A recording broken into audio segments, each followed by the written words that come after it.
Så første tanke er omkring telefonbetjening, det er kommunikation i mørke. Og når det er kommunikation i mørke, og vi kun har én sans, så må vi kommunikere meget mere effektivt og meget mere direkte. Tag telefonen straks. Ja, så er nogen, der vil sige, Jens, det kan da ikke være bekendt. Du er ikke bekendt at skrive det til os voksne mennesker. Det ved vi da godt. Selvfølgelig skal vi tage telefonen, når den ringer. Men er virkeligheden nu også sådan? Tænk, hvor tit man ringer ud og siger,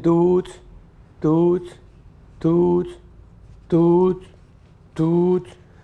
Og efter en 4-5 af den type der, så siger man, jeg er nok drejet forkert. Jeg er trykket forkert. Det kan ikke være rigtigt. Altså, jeg har ringet til et firma. De må sgu da være der.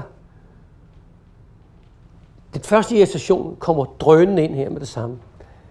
Eller meget værre. Ned i omstillingen. Jeg vil gerne tale med Bettina. Så siger omstillingsdamen, hvis hun er trænet og positiv, Bettina, værsgo. Og hvis hun har en pløk, så siger hun bare, et øjeblik. Dude. Så dutter den ud. Så ringer man op igen. Jeg vil se ind til Bettina. Nå, hun har fået gået.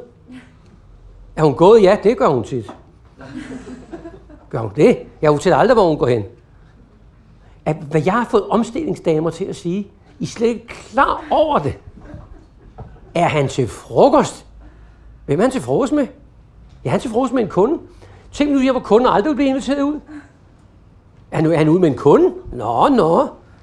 Så kommer han med snart tilbage. Nej, det gør han ikke. Kommer han ikke tilbage mere i dag.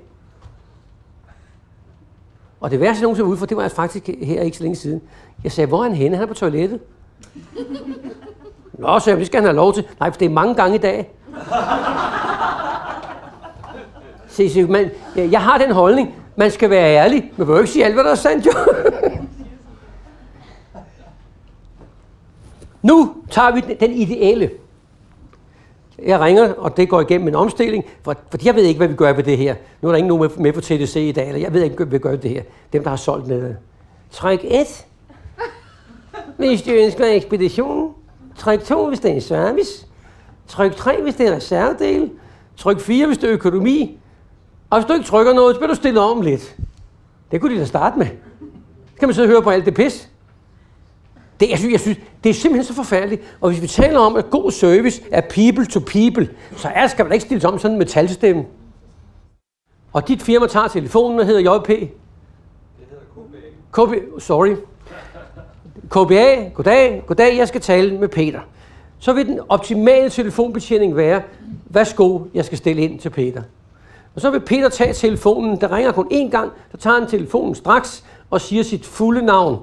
Det er Peter Mejdal, goddag, eller hvad det nu siger. Okay, det første, der går igennem telefonen, bliver taget i omstillingen. Der bliver sagt, værsgo, nu skal jeg stille ind til, gentaget navnet, og Peter gentager som det første med sit eget navn. Nu er det fuldstændig kommunikation. Men sådan er det ikke altid. Jørgensen & Company, goddag. Jeg taler med Steffen. Ja. Øjeblik. Dude. Nu er Steffen lige gået et øjeblik. Og hans kollega sidder over og har gang i nu. Han tager sgu ikke telefonen. Det er sgu ikke hans, der ringer. Hvad er det der Steffens problem? Skal man ikke tage en kollegas telefon, der ringer? Trække den over, eller gå over og tage den, eller hvordan man nu gør. Fordi det kunne jo være en kunde, der ville købe noget. Risikoen er overhængende i arbejdstiden. For moren er jo død. Så kunne det jo godt være en kunde. Jeg synes, I skal være meget, meget hands på det der. Jeg kender faktisk firmaer, der har regler for al telefonbetjening, og de har sat, hvor længe må den vente, og hvor mange gange må den ringe, og alt det der, for at blive helt skarp. Husk! De kan jo ikke se det. I gamle dage, så sagde jeg også altid, have papir og blyant klar. Skriv straks. Det gjorde jeg, fordi vi skal have fat i den andens navn med det samme. Hvis nu Kenneth ringer ind til mig, og så kan jeg gå til, hej, det er Kenneth. Hej, Kenneth. Så tænker jeg, hvad er det lige for en Kenneth? For jeg kender faktisk mere end en. Så vil jeg sige, undskyld Kenneth, jeg fik ikke fat i dit fulde navn. Og ved du, folk altid siger? Nå, jamen, det er jo Kenneth. Hvad hedder du efternavn?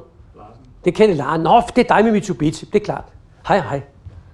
Vi kan ikke begynde en ekspedition, før vi har den andens fulde navn. Ellers ender det med, at vi får en ordre eller ikke en ordre, og så siger vi bagefter, hvem har lige talt med? Jeg tror, så kunden tænker, der er sgu nok meget, de ikke har fået fat på.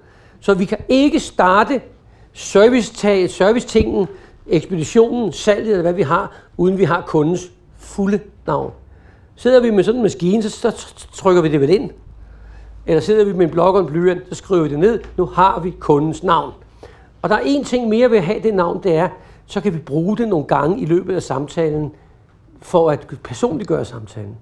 Hvis jeg taler med Lone, og Lone har sagt sit navn, så vil jeg ikke gøre, som de her telemarketing-sælgere, sige, ja Lone, det har du nok forstået Lone, det skal vi nok gøre, så vil Lone sige, sikke noget pis altså.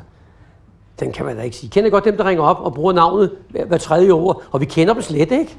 Dag, Jens. Dag. Ja, skal du høre, Jens. Ja, men. Jeg tænker også, jamen kender vi hinanden? Nej, Jens, det skal du ikke være ked af. Jo, det er jeg heller ikke, du. Det går vi nemlig ikke aldrig til. Så det her med at misbruge navnet. Og her er der igen et Piet Hein citat, som I kan tage til jer, som også kommer i nøglen til god service. Han siger om det her. Venskabet begynder den dag, man bruger et andens navn naturligt. Så der er jo nogen, der opfører et viskestykke. Jeg kan næsten ikke høre, hvad de siger. Det er meget langt væk, det er meget, meget svært. Det. Så kan man selvfølgelig sige, tale højere. Det kan man gøre. Men det gør folk ikke. De begynder selv at tale højere. Og nu kan den anden tydeligt høre dig, så nu bliver han endnu lavere. Så derfor skal I gøre præcis det modsatte. Når nogen taler med lav stemme, så sænker I jeres egen stemme. Så kan han ikke høre dig, og så hæver han den. Nu bliver den bedre, nu bliver den bedre. Det er det her lille tricks, det virker hver gang. Men vi gør jo det modsatte. Når vi ikke kan høre folk, så råber vi. Kender ikke I en biltelefon? Bare sænk stemmen. Sænk stemmen. Lad være at hæve stemmen. Sænk den. Så hæver den anden stemme. Nu kan det blive tydeligere. Jamen, jeg kører også lige her, hvor der er et hul. Jamen, det er fint. Ved du hvad? Jeg går lige ind på skærmen her. Vil du vente, eller skal jeg ringe dig op? Og den anden siger næsten i 99% tilfælde. Ved du hvad? Jeg vil godt vente her. Nå, det er helt i orden. Det er jo kunden, der selv skal bestemme det. Så lige finde ud af det der. Så kan man også høre nogle gange klik, klak, klik, klak, klik, klak, klik, klak, ikke? Okay, der er gang i den, ikke? Klik, klak, klak, klak. Vil du vente her, eller skal jeg ringe dig om? Jeg vil godt vente her. Og så kommer man tilbage, og så siger man ikke. Hallo? Er du der endnu? Ja! Nu er jeg fandme sur.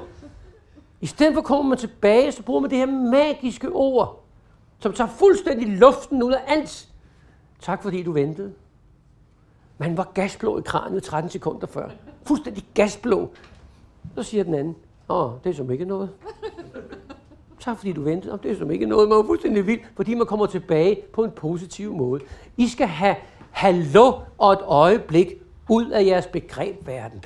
Det gør da ikke noget at sige, vil du vente her et øjeblik? Okay, så siger han, det vil jeg gerne, men I må bare ikke sige det alene.